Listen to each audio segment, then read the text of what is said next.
Linda Robson, in the Birds of a Feather years, I spent like there was no tomorrow. I blew the lot. Now I get an allowance. I've been really rich and I've been really, really poor. I don't want to be either of them ever again. From the moment I met Pauline Quirke, we clicked. It was a firm two peas in a pod type friendship right from the off, although we never realized just how intertwined our lives would become. And they remain so to this day, despite what certain sections of the media say. I'll come back to that later. Pauline was in the year below me at our North London primary school, and I just loved being around her. I think everyone did, because she was that kind of character. We did everything together, even outside school, playing in the street at weekends, and, when we were around 10 years old, joining a new drama club which had been started by our art teacher, Scher. Pauline and I were never happier than when we were in each other's company. She was often labeled the chubby one and I felt very protective over her for that. I remember once sitting in a cafe with her when this woman approached us out of nowhere, pointed to the chips on my plate and said to me, "You don't want to eat that, you'll end up looking like her." She nodded towards Pauline. That sort of thing used to happen quite a lot and I know it was really hurtful for Pauline. Obviously I told that woman to F right off. There was only her mum Hetty looking after the three of them, as well as Pauline there was her brother and sister, and they lived in this little block of flats with no hot water. We were poor, but they were really poor. In 1970, when I was about 12, Pauline and I, and a load of the other kids from Anna's, were cast in a sci-fi type film called Junket 89, which was our first paid acting job.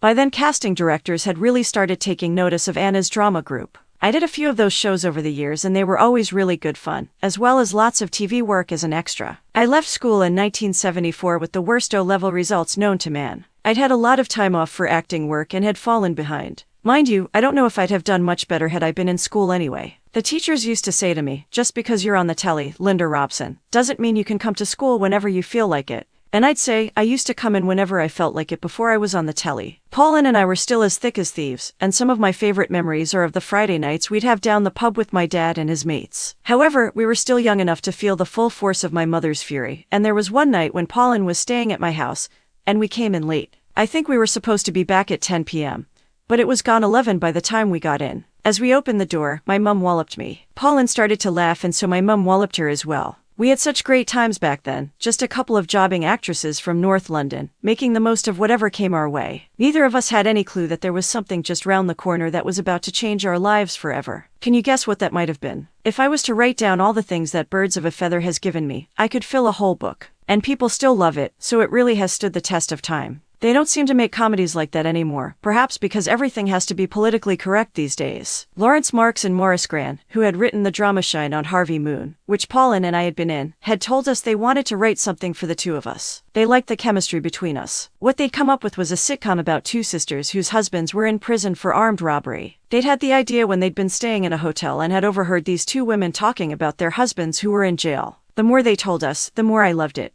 They said one of the sisters would live in a £1 million house in Chigwell while the other was in a high-rise block of flats. Pauline rolled her eyes and said, jokingly, "Well, I know which sister I am." Lawrence and Morris mentioned a third main character who lived next door to the Chigwell sister. They already had Leslie Joseph in mind, who they really wanted us to meet, and so a table was booked for the Ritz.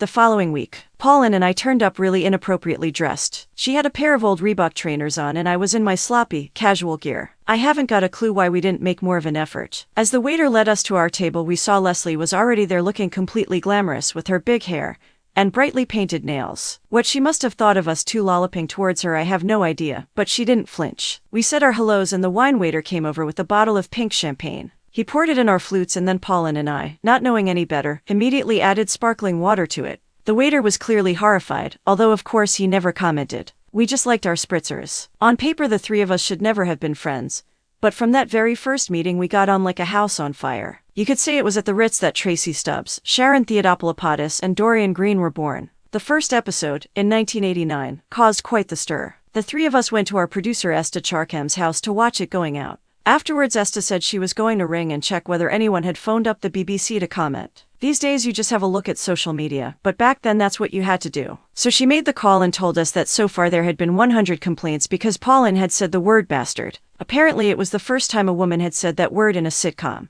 We started panicking that we were going to get pulled before the next episode even went out. Esta said not to worry, she had a plan. So we poured ourselves another glass of wine and got to work. The four of us took it in turns to ring the BBC complaints line, disguising our voices each time, to say how amazing we thought the new comedy was. That Birds of a Feather show. It's brilliant. And the three actresses in it were fantastic. Obviously we didn't get canceled because it was a huge success, and overnight I went from being a little bit known to properly famous. We had millions tuning in for each episode, and fans from all walks of life. I've heard Prince Edward was a fan, and Fergie, too. Pauline and I teamed up with her for an episode of our spin-off series Jobs for the Girls in 1995.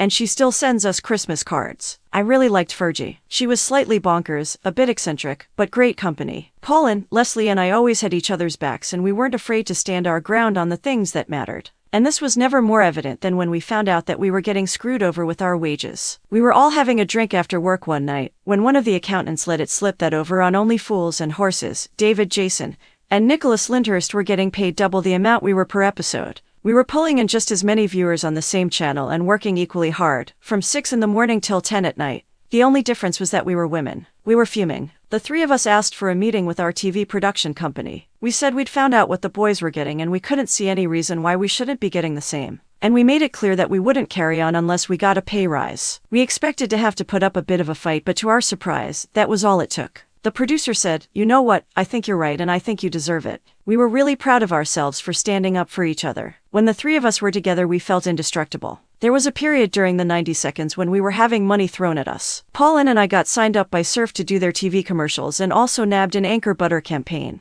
We were getting paid a fortune. The financial security meant that in 1992 my husband, Mark, the kids and I were able to move to a beautiful 4-bed Georgian house in Islington. We took regular holidays abroad and our house was filled with lovely furniture, lights which cost a fortune from Liberty's, and wallpaper and cushions by Designers Guild. Life seemed perfect and more stable and secure than it had ever felt before. For several years, I spent like there was no tomorrow. But of course tomorrow did come. It always does. And it hit me like a truck. In 1998, after nearly a decade on air, we decided to call it a day on Birds of a Feather. It was something Pauline, Leslie and I had been discussing for a while, and the feeling was that after more than 90 episodes, we needed a break, and the chance to try other things. Now, it had been all well and good splashing the cash when Birds of a Feather was riding high. But when that came grinding to a halt, my finances crashed. I had no regular work and certainly nothing that was going to pay anything like as much as Birds of a Feather had. I found myself trapped in spiraling debt and I knew it was a mess entirely of my own making. Pauline and I used to go in open places, such as cinema complexes and shopping malls, for silly money. We opened the newly extended Brent Cross Shopping Center in 1996 and each got paid several £1,000s. There were so many people there to see us I felt like I was in Take That. It was madness, and I blew the lot. It wasn't like I was out buying designer clothes or frivolous things for myself. My money was mostly spent on gifts for other people and taking them to nice places. But the spending had become like an addiction. I've got an addictive personality anyway, and the shopping totally fed into that.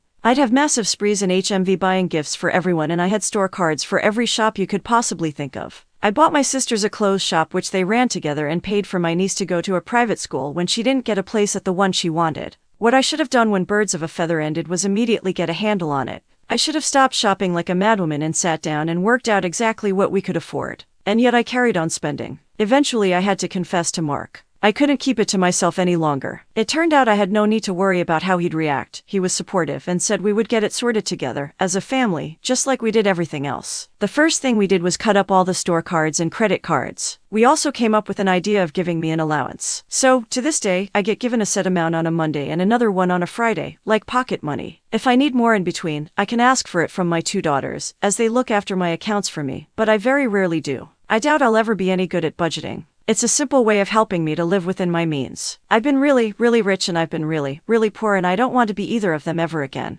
Being comfortable enough to look after my family and go on nice holidays suits me down to the ground. I don't wish for anything more. For years people had been asking us the same question. When are you coming back on the telly? To be honest, it was a question we had been asking, too. It finally happened in 2014. The BBC had offered us an hour-long Christmas special. However, ITV had said they wanted to do 8 episodes, and we felt that was the better deal. So we made the decision to switch channels and head over to the other side. The first episode went out in January that year, and even though I knew it was good, I was petrified about how it was going to be received on social media, which hadn't existed when we'd last been on air in 1998. As it happened, the response was fantastic. Everyone seemed really happy to have us back. We did 2 more series after that and Christmas specials in 2016 and 2017. In 2020, during COVID, ITV commissioned another Christmas special. I couldn't wait. There was only one problem: Pauline had quit. I'm not going to lie and say Leslie and I weren't disappointed. Of course we were. We were gutted and we couldn't imagine going on without her. We were a trio. How could it possibly work without any one of us? But at the same time as all that sadness, there was acceptance and understanding, too. I'd had a feeling she was building up to telling us. You don't have a friendship spanning more than 50 years and not get a sense for what each other is thinking. So it wasn't a huge shock when she sat Leslie and I down in early 2020 and said she didn't want to do the Christmas special, or any other episodes which might follow, for that matter. I don't want to act anymore, she said. It's not birds of a feather itself, it's everything.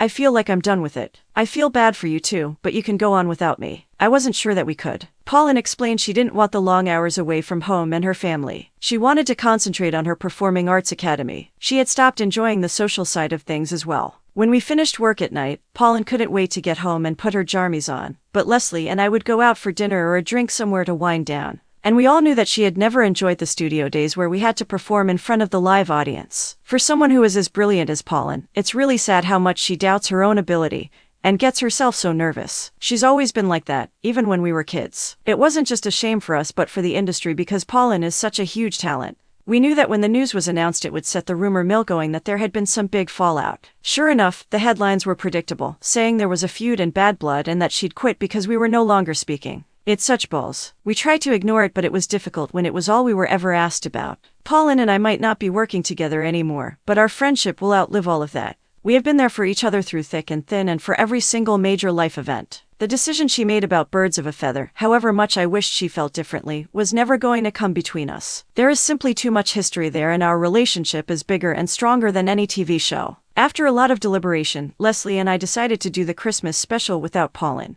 We loved making it but I think that's us done now. Although it was fine to do that special with just the two of us as a one-off, I couldn't contemplate doing a full series without Pauline. It just wouldn't be right. In the spring of 2022, the three of us went out for a lovely lunch in central London, and it felt so good to be back together. We'd been out for lunches before then but this time we decided to make a bit of a stand against the reports of a rift. So we had our photo taken together and I got my daughter Roberta to upload it to my Instagram, captioning it, "A lovely lunch with my beautiful friends." It was our way of saying, there you go, that'll shut you up. And it did. I can't think of anything worse than retiring. I'd be bored out of my mind. A little stint on EastEnders would be nice. One of the producers came up to me recently and asked why I'd never been on the show. "Because you ain't effing asked me." I told him, and he said they would have to do something about that. So you never know. I think I'd be quite good on there, don't you? I've never felt more confident in myself or more at ease with who I am, how I look and what others think of me. I've got a beautiful family, fabulous friends, a job I adore and, after a long road to recovery, I've got my health. I feel like the luckiest woman in the world.